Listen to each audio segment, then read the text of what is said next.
नारायण नारायण।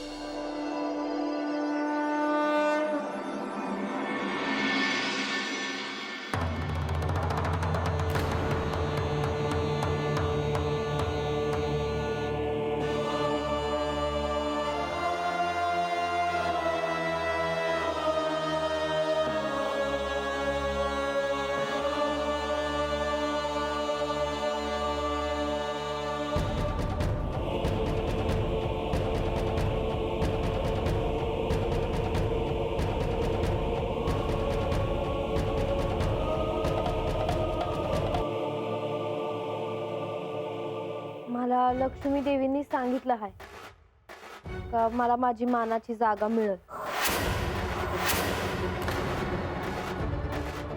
आणि नाही मिळाली तर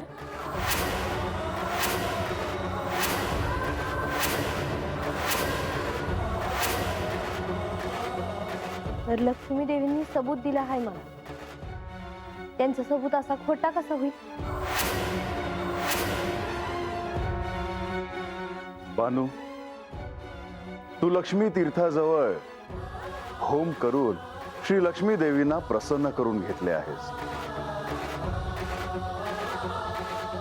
आणि म्हणूनच लक्ष्मी देवीने तुला तसा शब्द दिला आहे।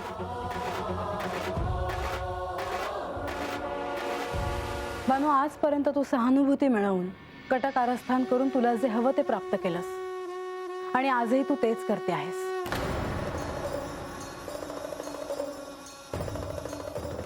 तुम्हासनी मला माझी मानाची जागा द्यायची नसेल तर हे अगोदर सांगाय होत।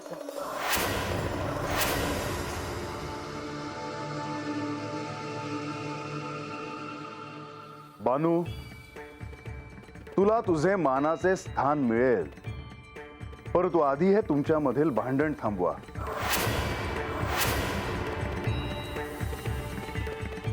मी भांडण करत नाही, मुळात मला हा विचारच पटत नाही की हिला सत्य समजून घेण्यासाठी विशिष्ट जागा हवी आहे।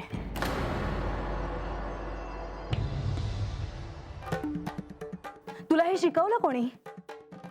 मुनिवर?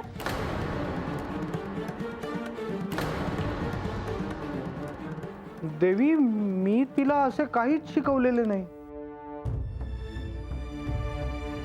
शिकवायला कशा पायी लागते?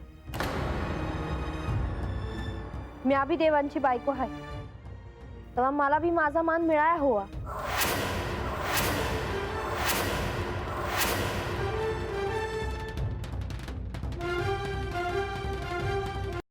नारायण नारायण।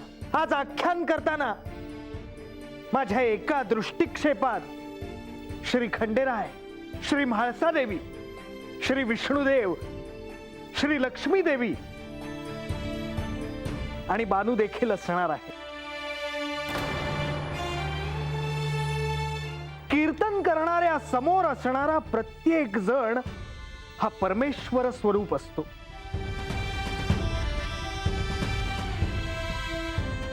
या मल्हारी अवतारात या शिवलीलेबरोबरच ही आदिशक्तीची श्रीदेवी भगवती यांची ही लीला आहे।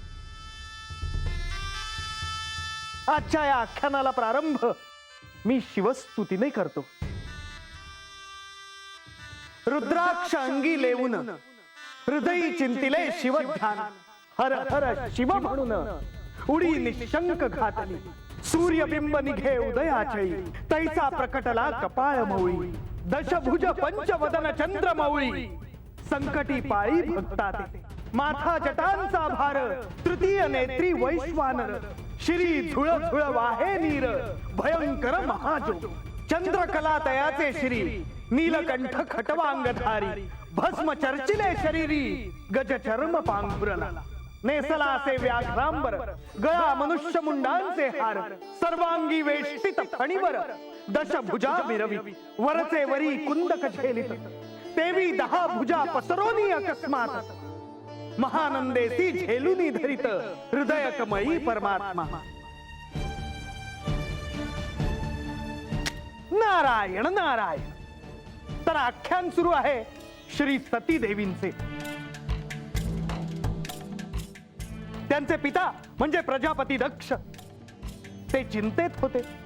त्यांच्या ज्या कन्या होत्या त्यांचा विवाह कोणाशी करावा? सामान्य पिता असो वा प्रजापती असो, एक कन्येचा पिता असणं आणि त्याची त्याला काळजी असणं हे सार्वत्रिक आहे.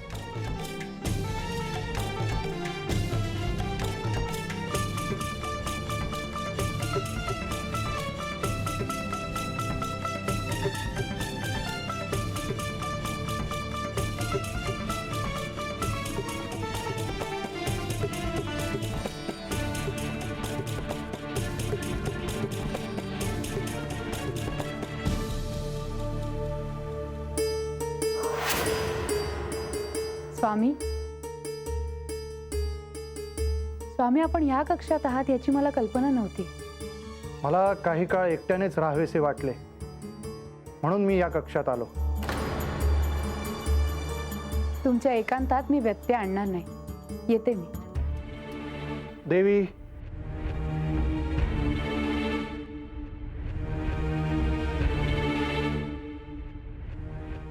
काय झालं स्वामी? मला एकांत हवा होता, पण त्यात आपला व्यत्यय येणार नाही. कारण मी ज्याचा विचार करत होतो त्याचाच विचार आपण देखील करत असणार हे मला ठाऊक आहे. कशाचा विचार आहे तुमच्या मनात? आपल्या मुलींच्या विवाहाचा.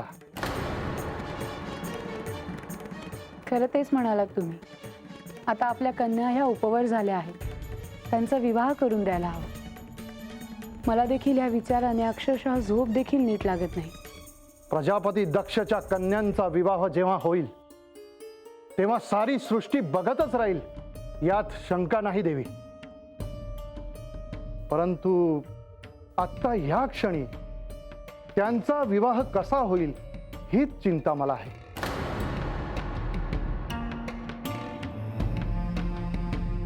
आपल्या कन्यांना योग्य असा वर मिळायला हवा. त्यासाठी वर संशोधनाला आता प्रारंभही करायला हवा स्वामी. निश्चितच, पण त्याआधी मला माझ्या कन्यांबरोबर बोलायचे आहे. त्यांच्या मनात काय आहे हे मला जाणून घ्यायचं आहे. आपले वडील कधी अयोग्य चिंतणार नाहीत याची त्यांना पूर्ण कल्पना आहे. हा प्रजापती सृष्टीच्या कल्याणाचे कार्य करताना जसा तत्पर आहे, तसेच आपल्या मुलींच्या भविष्यासाठी, त्यांच्या भल्यासाठी तत्पर आहे. हे मी जाणते स्वामी, आणि मला खात्री आहे आपल्या कन्यांना उचित असाच वर मिळेल. आपण काळजी करू नये. जोवर त्यांचा विवाह होत नाही तोवर माझी काळजी संपणार नाही.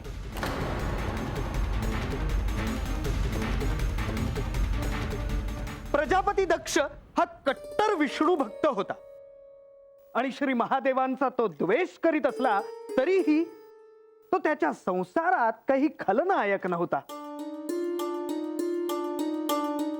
आपल्या कन्यांचे भविष्याबद्दल काय मत आहे हे त्याला जाणून घ्यायचे होते.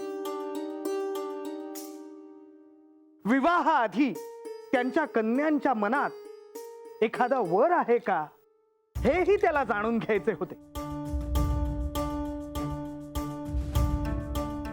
प्रजापती दक्ष आपले पित्याचे कर्तव्य उत्तम पार पाडित होता.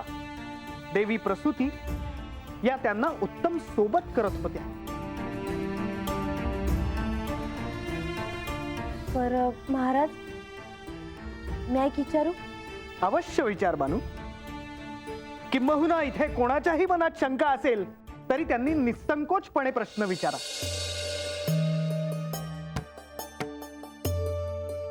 विचार बानू. सती देवी म्हणजे भगवती देवी. बानू, तू सांग, श्री खंडेरायांच्या अर्थात श्री महादेवांच्या माथ्यावर चंद्र आहे, त्याचे कारण तुला ठाऊक आहे? मला ठाऊक आहे. पर हे तुम्हासनी कसं ठाव?